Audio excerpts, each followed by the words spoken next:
Bab 1. Pendahuluan. Bab ini menguraikan kerangka awal eksaminasi terhadap putusan. Nomor 102 garis miring, PID.sus-TPK garis miring, 2025 garis miring PN.JKT.PST melalui pemaparan tujuan eksaminasi, uraian posisi kasus, amar putusan, metode analisis yang digunakan, hingga perumusan legal issue. Penyajian ini dimaksudkan untuk memberikan gambaran yang utuh mengenai konteks perkara, sekaligus menjadi landasan dalam melakukan penilaian kritis terhadap pertimbangan hukum majelis hakim. Dengan memahami konstruksi fakta, dakwaan, serta putusan yang dijatuhkan, eksaminasi selanjutnya dapat diarahkan secara sistematis untuk menilai apakah proses pembuktian dan penerapan hukum dalam perkara quo telah sejalan dengan prinsip-prinsip hukum yang berlaku. 1.1 Tujuan eksaminasi. Eksaminasi bertujuan 1. Menilai kesesuaian putusan dengan hukum pidana, hukum perdata, hukum perusahaan, hukum keuangan publik dan acara pidana. 2. Menguji konstruksi pembuktian unsur delik. 3. Mengevaluasi konsistensi pertimbangan hakim. 4. Menilai implikasi putusan terhadap sistem hukum. 1.2 Metodologi. Metode yang digunakan dalam eksaminasi ini memastikan eksaminasi dilakukan secara sistematis. 5 metode doktrinal digunakan dalam eksaminasi ini karena metode tersebut berfokus pada analisis doktrin, yaitu merangkum aturan, prinsip, norma, pedoman interpretasi, serta nilai-nilai hukum. Proses eksaminasi diawali dengan mengidentifikasi sumber hukum yang akan dianalisis, kemudian dilanjutkan dengan proses interpretasi dan kajian mendalam terhadap sumber tersebut. 6. Melalui pendekatan ini, eksaminasi tidak hanya menelaah ketentuan hukum secara normatif, tetapi juga mengkaji bagaimana norma tersebut diterapkan dalam putusan pengadilan. Dalam kerangka analisis, eksaminasi ini juga menggunakan pendekatan komparatif sebagai salah satu teknik untuk menguji konsistensi dan rasionalitas pertimbangan hukum. Perbandingan dilakukan antara putusan dalam perkara a quo dengan putusan lain yang memiliki karakteristik serupa, khususnya dalam konteks pertanggungjawaban pidana korupsi dan aspek pembuktiannya. Dalam hal ini, perbandingan dilakukan terhadap putusan nomor 30 garis miring PID.sus-TPK garis miring 2020 garis miring PN.JKT.PST dalam perkara Heru Hidayat yang memiliki kesamaan pola keterlibatan pihak swasta dalam pengelolaan dana BUMN serta penerapan pasal yang sejenis. Pendekatan komparatif ini digunakan untuk menilai apakah terdapat konsistensi dalam penerapan hukum. Adapun data yang digunakan dalam eksaminasi ini tidak terbatas pada putusan pengadilan sebagai sumber utama, tetapi mencakup bahan-bahan lain yang relevan untuk memperkaya analisis. Data tersebut meliputi transkrip persidangan hingga serta rekaman video persidangan. Penggunaan berbagai sumber data ini bertujuan untuk memperoleh gambaran yang lebih komprehensif mengenai proses pembuktian dan dinamika persidangan, sehingga analisis yang dilakukan tidak hanya bertumpu pada pertimbangan hakim dalam putusan, tetapi juga mempertimbangkan keseluruhan proses peradilan yang berlangsung. 5 Soerjono Sukanto, Pengantar Penelitian Hukum, Jakarta UI Press, 2012, halaman 7. 6 P. Ishwara Bhatt, Idea and Methods of Legal Research, Oxford, Oxford University Press, 2019, halaman 28. Selain itu, eksaminasi ini juga didahului dengan kegiatan pra-eksaminasi yang dilaksanakan dalam bentuk Focus Group Discussion, FGD, pada tanggal 31 Maret 2026 di Fakultas Hukum Universitas Indonesia. Kegiatan ini bertujuan untuk memperoleh masukan awal, mengidentifikasi isu-isu hukum yang krusial, serta menyusun kerangka analisis yang akan digunakan dalam proses eksaminasi. Melalui diskusi yang melibatkan para ahli dan praktisi, FGD tersebut memberikan ruang untuk pertukaran pandangan secara kritis dan konstruktif, sehingga memperkaya perspektif dalam melakukan penelaahan terhadap perkara yang dianalisis. Adapun pokok-pokok materi yang disampaikan oleh para narasumber dalam pra-eksaminasi tersebut adalah sebagai berikut. 1. Aristo M. Apanggaribuan, SH, LLM PhD. Materi yang disampaikan difokuskan pada aspek hukum acara dan pembuktian dalam perkara tindak pidana korupsi, meliputi A. Sistem pembuktian dalam perkara tindak pidana korupsi. Pembahasan mengenai sistem pembuktian dalam hukum acara pidana Indonesia, khususnya dalam tindak pidana korupsi. B. Pembuktian unsur kerugian keuangan negara dalam persidangan.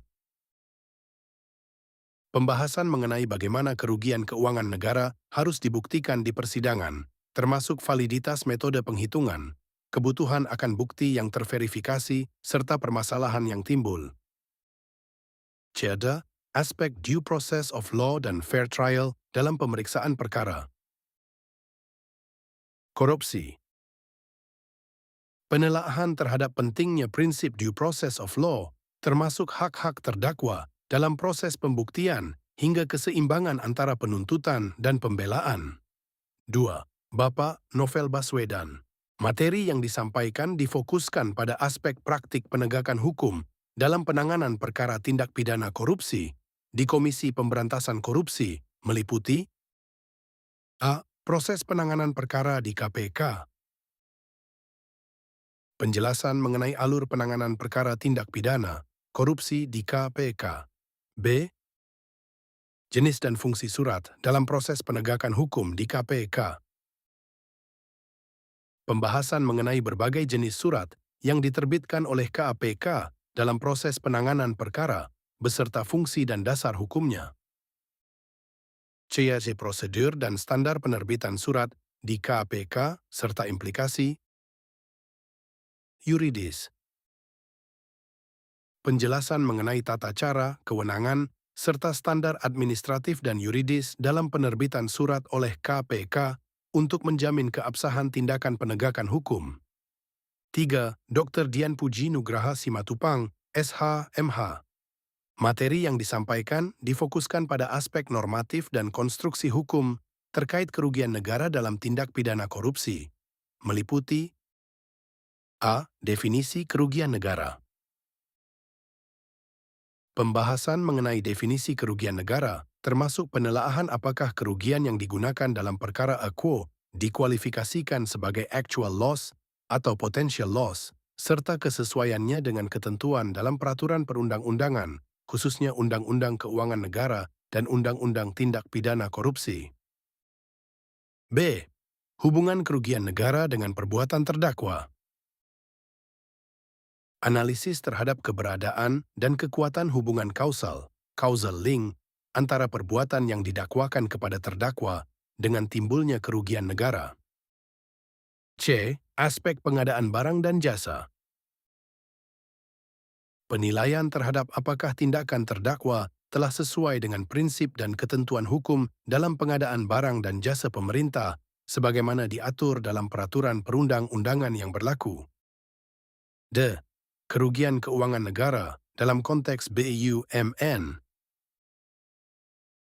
Analisis mengenai apakah dan dalam kondisi apa kerugian yang terjadi pada badan usaha milik negara, BUMN, dapat dikualifikasikan sebagai kerugian keuangan negara, termasuk penelaahan terhadap doktrin pemisahan kekayaan negara dan implikasinya dalam hukum pidana korupsi.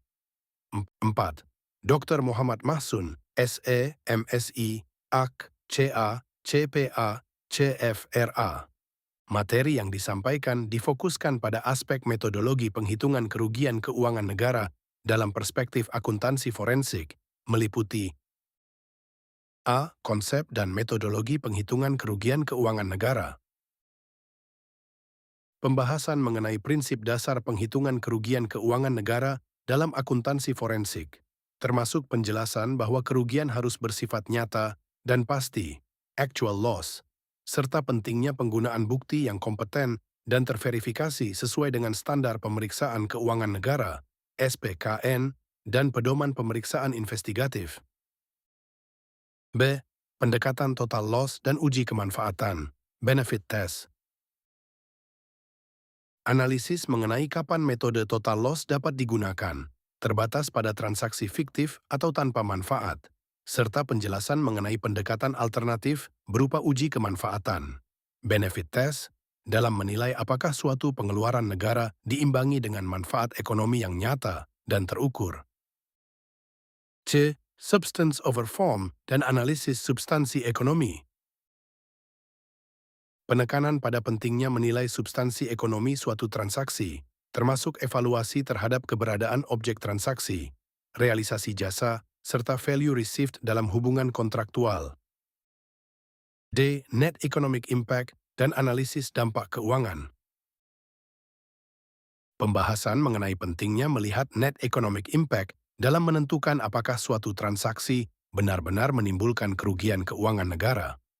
Dengan demikian, melalui kombinasi metode doktrinal dan pendekatan komparatif, serta didukung oleh berbagai sumber data, eksaminasi ini diharapkan mampu memberikan analisis yang komprehensif dari sisi normatif, dari sisi penerapan hukum, dalam praktik penyelesaian perkara tindak pidana korupsi.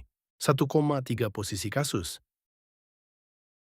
Dalam perkara Aquo, Muhammad Keri Adrianto Riza didakwa terlibat dalam tindak pidana korupsi yang berkaitan dengan kegiatan pengadaan di lingkungan PT Pertamina, Persero, dan entitas anak usahanya dalam kurun waktu sekitar tahun 2013 sampai dengan 2024.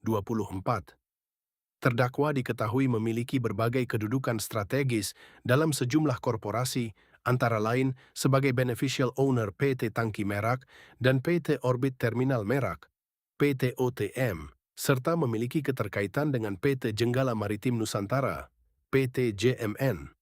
Perbuatan yang didakwakan kepada terdakwa pada pokoknya meliputi dua kegiatan utama, yaitu pengadaan sewa kapal dan kerjasama penyewaan terminal bahan bakar minyak, TBBM, Merak.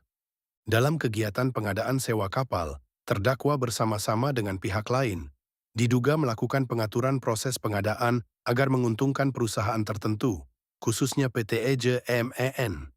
Pengaturan tersebut antara lain dilakukan dengan menciptakan seolah-olah terdapat kebutuhan real atas kapal yang akan disewa, meskipun pada saat itu belum terdapat proses pengadaan yang sah. Selain itu, dilakukan pula rekayasa dalam dokumen kebutuhan pengadaan dengan menambahkan persyaratan tertentu agar kapal asing tidak dapat mengikuti tender, sehingga hanya kapal milik PT JMN yang memenuhi kriteria. Proses pengadaan tersebut pada akhirnya hanya bersifat formalitas karena pemenang telah diarahkan sebelumnya, meskipun kapal yang dimenangkan tidak memenuhi persyaratan yang ditentukan. Selanjutnya, dalam kegiatan penyewaan, TBBM Merak terdakwa bersama pihak lain diduga melakukan serangkaian perbuatan untuk mengarahkan kerjasama antara PT Pertamina, Persero, dengan pihak tertentu, meskipun tidak memenuhi ketentuan pengadaan yang berlaku. Penawaran kerjasama dilakukan atas aset yang pada saat itu belum dimiliki secara sah oleh pihak yang menawarkan. Selain itu, dilakukan upaya percepatan proses kerjasama melalui mekanisme penunjukan langsung yang tidak memenuhi kriteria, serta intervensi terhadap substansi perjanjian, termasuk pengaturan komponen biaya yang mengakibatkan nilai sewa menjadi lebih tinggi. Tidak hanya itu, dalam perjanjian kerjasama tersebut juga dilakukan penghilangan klausul tertentu yang berkaitan dengan kepemilikan aset, sehingga pada akhir masa, perjanjian aset tidak beralih kepada PT Pertamina. Dana yang diperoleh dari kerjasama tersebut juga diduga digunakan untuk kepentingan di luar kegiatan usaha, termasuk kegiatan yang melibatkan pihak-pihak terkait.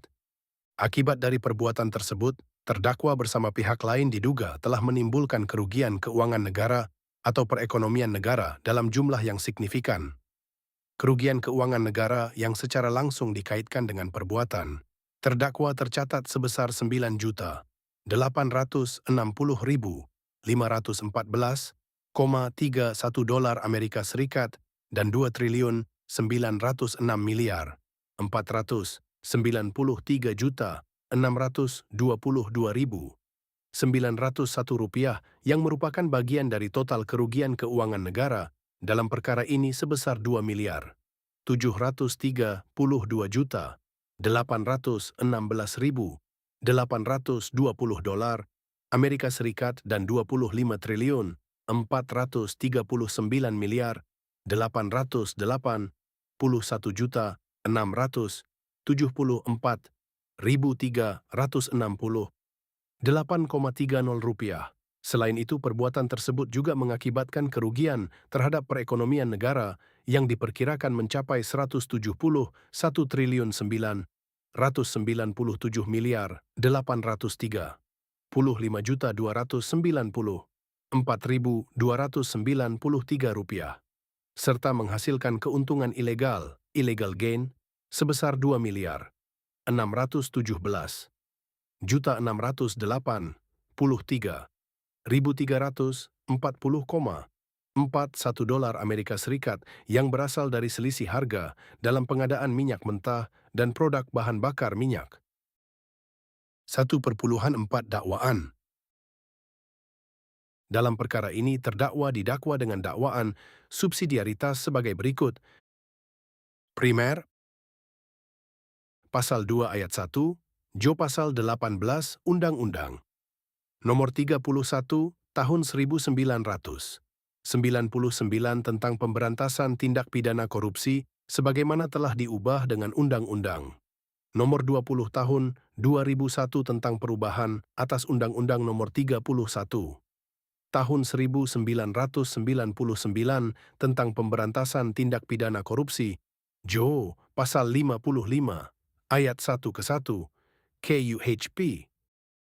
Subsidiar Pasal 3 Jo Pasal 18 Undang-Undang Nomor 31 Tahun 1999 tentang pemberantasan tindak pidana korupsi sebagaimana telah diubah dengan Undang-Undang Nomor 20 Tahun 2001 tentang perubahan atas Undang-Undang Nomor 31 Tahun 1999 tentang pemberantasan tindak pidana korupsi Jo Pasal 55 Ayat 1 ke 1 KUHP 1,5 Amar Putusan.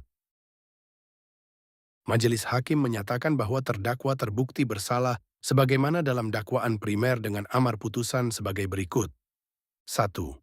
Menyatakan terdakwa Muhammad Keri Adrianto Riza telah terbukti secara sah dan meyakinkan bersalah melakukan tindak pidana korupsi yang dilakukan secara bersama-sama sebagaimana dalam dakwaan primer penuntut umum. 2. Menjatuhkan pidana terhadap terdakwa Muhammad Keri Adrianto Riza oleh karena itu dengan pidana penjara selama 15-13 tahun dan pidana denda sejumlah 1 miliar rupiah yang harus dibayar dalam jangka waktu 1 bulan dan dapat diperpanjang untuk paling lama 1 bulan sejak putusan berkekuatan hukum tetap. 3. Menjatuhkan pidana tambahan kepada terdakwa untuk membayar uang pengganti sejumlah 2.900.420.3.854 rupiah, 1,6 dissenting opinion. Ada perbedaan pendapat dari majelis hakim dalam memutuskan perkara aquo, sehingga salah seorang anggota majelis memberikan putusan yang berbeda yang dituangkan dalam dissenting opinionnya. Dalam dissenting opinion, anggota Majelis 4 menyatakan keraguannya terhadap validitas prosedur, metode, serta hasil penghitungan kerugian keuangan negara maupun perekonomian negara dalam perkara aquo, khususnya mengingat kompleksitas bisnis perminyakan yang melibatkan transaksi internasional. 7. Menurutnya, sebelum menyimpulkan adanya kerugian negara, seharusnya terlebih dahulu dipastikan secara meyakinkan hubungan kausal antara perbuatan melawan hukum dengan kerugian yang ditimbulkan, sejalan dengan asas fundamental hukum pidana, yaitu tiada pidana tanpa kesalahan. Oleh karena itu, audit kerugian negara harus dilakukan secara independen, profesional, dan idealnya sebelum proses penyidikan, agar terbebas dari pengaruh penyidik serta mampu menghasilkan pembuktian yang objektif dan komprehensif, termasuk melalui fungsi asersi sebagai dasar penyusunan prosedur audit yang tepat. 8. Lebih lanjut, anggota Majelis 4 menekankan pentingnya pendekatan berjenjang dalam menentukan adanya tindak pidana korupsi, yakni melalui uji korporatif, uji fiskal, dan uji pidana secara sistematis untuk menghindari kriminalisasi keputusan bisnis yang sah. 9. Ia juga menyoroti perlunya penguatan metodologi audit, penerapan prinsip Business Judgment Rule, serta pengembangan standar Scientific Proof of Loss dalam menghitung kerugian negara, khususnya pada BUMN dengan karakteristik bisnis yang kompleks. Dengan demikian, penegakan hukum pidana harus berlandaskan prinsip proporsionalitas, di mana pidana hanya dapat dijatuhkan apabila terbukti adanya kerugian yang nyata, pasti, dan secara langsung disebabkan oleh perbuatan melawan hukum yang dilakukan terdakwa. 10. 1. Analisis dissenting opinion. Terhadap dalil tidak adanya kebutuhan mendesak dalam kerjasama penyewaan TBBM. Anggota Majelis 4 berpendapat bahwa para terdakwa, khususnya yang terkait dengan PT Orbit Terminal Merak, OTM, dan PT JMN, seharusnya tidak dinyatakan bersalah, terutama dalam kaitannya dengan kerugian negara sebesar 2,9 triliun rupiah dari kerjasama penyewaan terminal BBM. Hal ini didasarkan pada fakta bahwa kebutuhan penyewaan tangki telah direncanakan sejak awal dalam RJP P2012 sampai 2017 dan RKA P2013. 7 IBID halaman 1609, 8 IBID halaman 1609 sampai 1610, 9 IBID halaman 1610 sampai 1611, 10 IBID halaman 1611. Sebagai bagian dari strategi Strategic Petroleum Reserve serta didukung oleh berbagai kajian dan persetujuan internal PT Pertamina, termasuk risalah rapat direksi dan memo resmi yang menunjukkan bahwa proyek tersebut merupakan bagian dari kebijakan korporasi yang sah. Selain itu, penawaran dari PT OTM dinilai memiliki nilai strategis dan telah melalui proses evaluasi serta negosiasi yang berjenjang, termasuk kajian independen terkait besaran throughput fee yang kemudian disepakati dalam kontrak. Dengan demikian, kerjasama tersebut tidak dapat dikualifikasikan sebagai tindakan yang dipaksakan, apalagi disertai unsur tekanan, suap, atau intervensi yang melawan hukum, melainkan merupakan hasil dari proses bisnis yang rasional dan telah melalui mekanisme persetujuan korporasi yang sah, sehingga tidak terdapat dasar yang cukup untuk menyatakan bahwa kerjasama tersebut tidak dibutuhkan atau tidak mendesak. 11. 2. Dissenting opinion. Terhadap dalil ketidaklengkapan, aspek legal, kelayakan, dan manajemen risiko. Dalam dissenting opinion, anggota Majelis 4 menolak anggapan bahwa kerjasama penyewaan TIBBM cacat secara administratif maupun substansial akibat tidak terpenuhinya aspek legal standing, feasibility study, FES, manajemen risiko, serta metode kerjasama, dengan menegaskan bahwa seluruh aspek tersebut pada dasarnya merupakan domain kewenangan PT Pertamina sebagai pihak pengguna jasa. 12 PT OTM _PT Tangki Merak dinilai telah bersikap terbuka terkait kondisi perusahaan yang sedang dalam proses akuisisi, serta hanya berperan sebagai pihak yang menawarkan kerjasama, sementara penilaian kelayakan, analisis risiko, hingga penentuan metode kerja sama sepenuhnya berada dalam otoritas internal Pertamina, yang bahkan didukung oleh kajian konsultan independen, Pranata UI. Selain itu, dalam praktiknya, hasil kajian tersebut juga mengalami negosiasi dan penyesuaian yang tidak berada dalam kendali PT OTM, sehingga memperlihatkan posisi PT OTM yang lebih pasif dan tidak dominan dalam pengambilan keputusan. Dengan demikian, kekurangan pada aspek-aspek tersebut tidak dapat secara serta-merta dibebankan sebagai kesalahan pidana kepada terdakwa, melainkan 11 IBID halaman 1611 sampai 1614, 12 IBID halaman 1614 sampai 1615. Lebih tepat dipandang sebagai bagian dari proses dan tanggung jawab korporasi PT Pertamina itu sendiri. 3. Dissenting opinion terhadap mekanisme penunjukan langsung dalam kerjasama TBBM.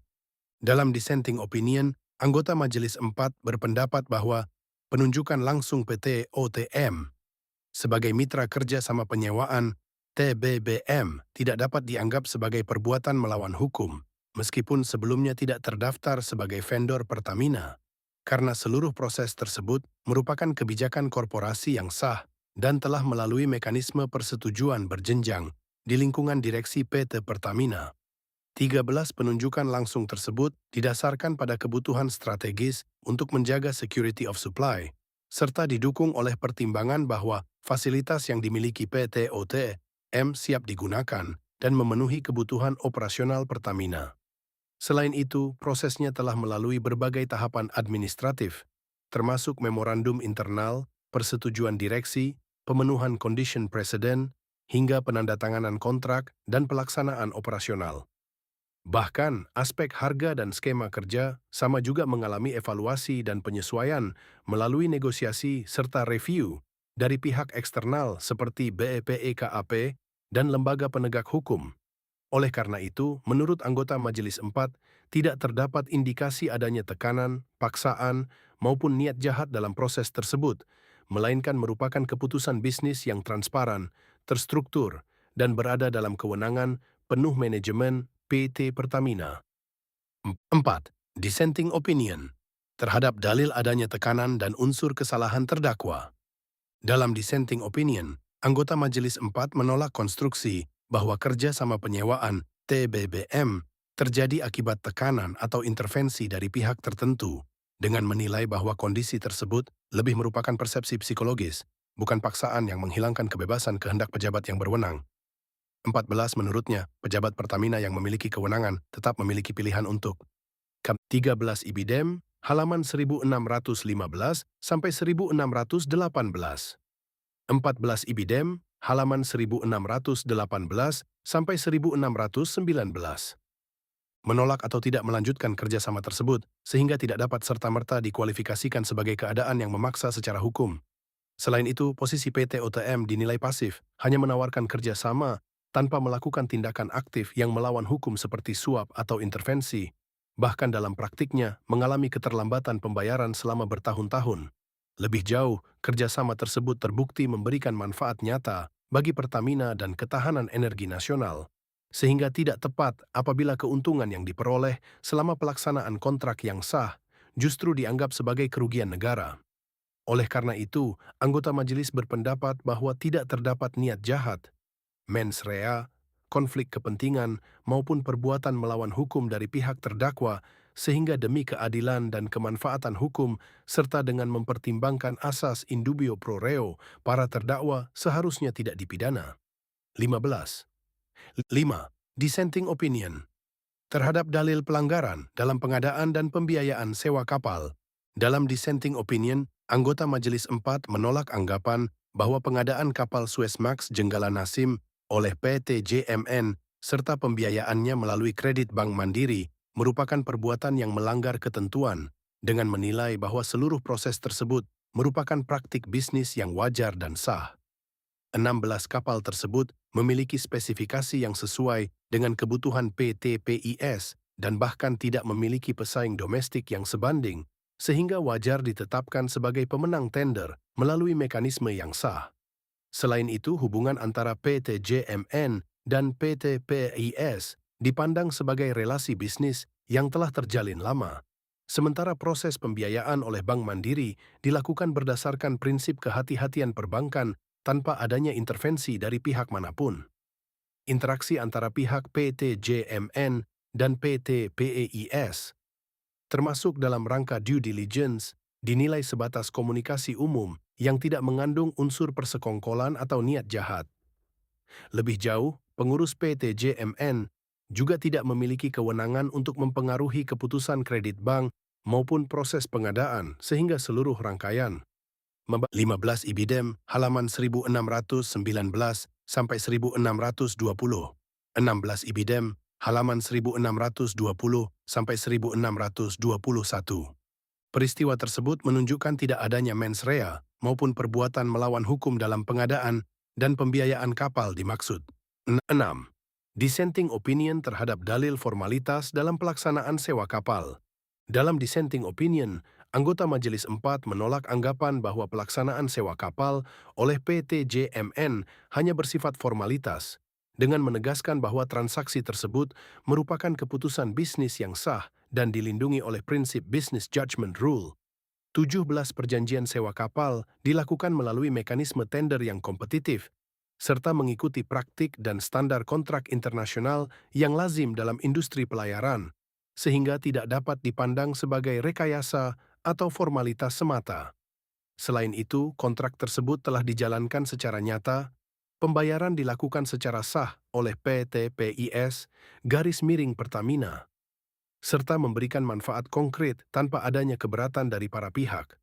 Anggota majelis juga menekankan bahwa sebagian objek yang dipersoalkan, seperti pengangkutan LPEGE, tidak memiliki relevansi langsung dengan perkara tata kelola minyak mentah dan BBM yang didakwakan. Oleh karena itu, tidak tepat apabila pelaksanaan kontrak yang sah dan telah berjalan efektif tersebut dijadikan dasar untuk menilai adanya tindak pidana korupsi atau membebankan pidana tambahan kepada terdakwa. Berdasarkan seluruh pertimbangan tersebut, anggota Majelis 4 berpendapat bahwa unsur kerugian keuangan negara atau perekonomian negara tidak terbukti, yang sekaligus berimplikasi pada tidak terpenuhinya unsur perbuatan melawan hukum dalam perkara Aquo. Dengan demikian, terdakwa Muhammad Keri Adrianto Riza dan pihak-pihak terkait tidak dapat dipertanggungjawabkan secara pidana, mengingat rangkaian perbuatan yang dilakukan merupakan aktivitas bisnis yang berjalan secara wajar tanpa adanya unsur suap, niat jahat, maupun penyimpangan hukum. Oleh karena itu, anggota majelis berkesimpulan bahwa para terdakwa tidak seharusnya dipidana, sebagaimana juga sejalan dengan argumentasi yang diajukan dalam pembelaan, pledoi para terdakwa. 17 Ibidem, halaman 1622. 1,7 Permasalahan hukum garis miring legal issues. Dalam melakukan eksaminasi terhadap putusan nomor 102 garis miring PID titik susstrip TPK garis miring 2025 garis miring PN titik JKT titik PST diperlukan perumusan legal issue yang mencakup berbagai rezim hukum yang saling berkaitan. Hal ini mengingat perkara Aquo memiliki karakteristik kompleks yang berada pada irisan antara hukum pidana, hukum acara pidana, hukum perdata, hukum perusahaan, serta hukum keuangan publik. Oleh karena itu, legal issue dalam eksaminasi ini disusun secara terstruktur berdasarkan klaster hukum tersebut untuk memastikan bahwa setiap aspek permasalahan dianalisis secara komprehensif dan proporsional sesuai dengan kerangka normatifnya masing-masing. Pendekatan klaster ini juga penting untuk menilai apakah majelis hakim telah menempatkan peristiwa hukum dalam rezim hukum yang tepat, serta untuk menghindari terjadinya perluasan hukum pidana yang berpotensi mengaburkan batas antara perbuatan bisnis, administrasi, dan tindak pidana. Berdasarkan kerangka tersebut, eksaminasi ini mengidentifikasi sejumlah legal issue yang dikelompokkan ke dalam beberapa klaster, yaitu klaster hukum perdata dan hukum acara perdata. 1. Hubungan hukum apa yang terjadi antara MKAR, PT Orbit Terminal Merak, PT OTM, garis miring PT Jenggala Maritim Nusantara, PT JMN, dengan PT Pertamina, Persero. 2. Apakah perjanjian yang sah dapat menjadi dasar terjadinya onrechtmatige daad? 3. Apakah perbedaan onrechtmatige daad dengan wederrechtelijk dan bagaimana penyelesaian hukumnya? Klaster hukum perusahaan. 1. Apakah hakim telah mempertimbangkan business judgment rule? A. Apakah keputusan yang diambil terdakwa termasuk diskresi? Bisnis yang dilindungi hukum. B. Apakah terdapat good faith dan due care? C. Apakah kerugian yang terjadi merupakan business risk yang wajar? Dalam investasi energi. D. Apakah terdapat mismanagement atau fraud? E. Apakah tindakan terdakwa dilakukan dalam kapasitas organ perusahaan? F. Apakah tanggung jawab seharusnya korporasi atau individu? G. Apakah mekanisme internal perusahaan, corporate governance, telah dijalankan? Direksi, Dewan Komisaris, Komite Audit. 2. Apakah putusan berpotensi mengkriminalisasi keputusan bisnis? BUMN. Klaster hukum keuangan publik. 1. Apakah kerugian yang dihitung merupakan actual loss atau potential loss? Dengan adanya putusan bernomor 20, 5 garis miring PUU strip 14, garis miring 2016, yang wajib dibuktikan kerugian keuangan negara dengan sifat actual loss, bukan potential loss. 2. Apakah definisi tersebut sesuai dengan Undang-Undang Keuangan Negara dan Undang-Undang PTPK? Kerugian keuangan negara dugaan delik korupsi merugikan keuangan negara yang wajib dibuktikan adalah kerugian keuangan negara secara nyata. Dan pasti, di luar daripada itu, bahkan tidak hanya bertentangan dengan hukum, melainkan bertentangan dengan konstitusi yang merupakan dasar fundamental negara. 3. Metode apa yang seharusnya digunakan untuk melakukan penghitungan kerugian keuangan negara? Merujuk Undang-Undang PPT JKN, metode pemeriksaan yang dapat dilakukan adalah berupa pemeriksaan investigatif. Meskipun pada dasarnya, Undang-Undang Aquo tidak mewajibkannya dengan adanya kata "dapat" dalam redaksi pasal Aquo. 4. Apakah perhitungan dilakukan oleh lembaga yang berwenang, BPK-BPKP? BPK adalah badan yang berwenang untuk melakukan audit terhadap keuangan negara, termasuk audit terhadap adanya dugaan kerugian keuangan negara. 5. Apakah terdapat kausal link langsung antara tindakan terdakwa dan kerugian keuangan negara? Eksaminer tidak menemukan adanya kerugian keuangan negara yang terjadi dalam kasus Aquo, setidaknya berdasarkan dua argumentasi. Pertama, kerugian yang dituduhkan baru bersifat sebagai suatu kemungkinan.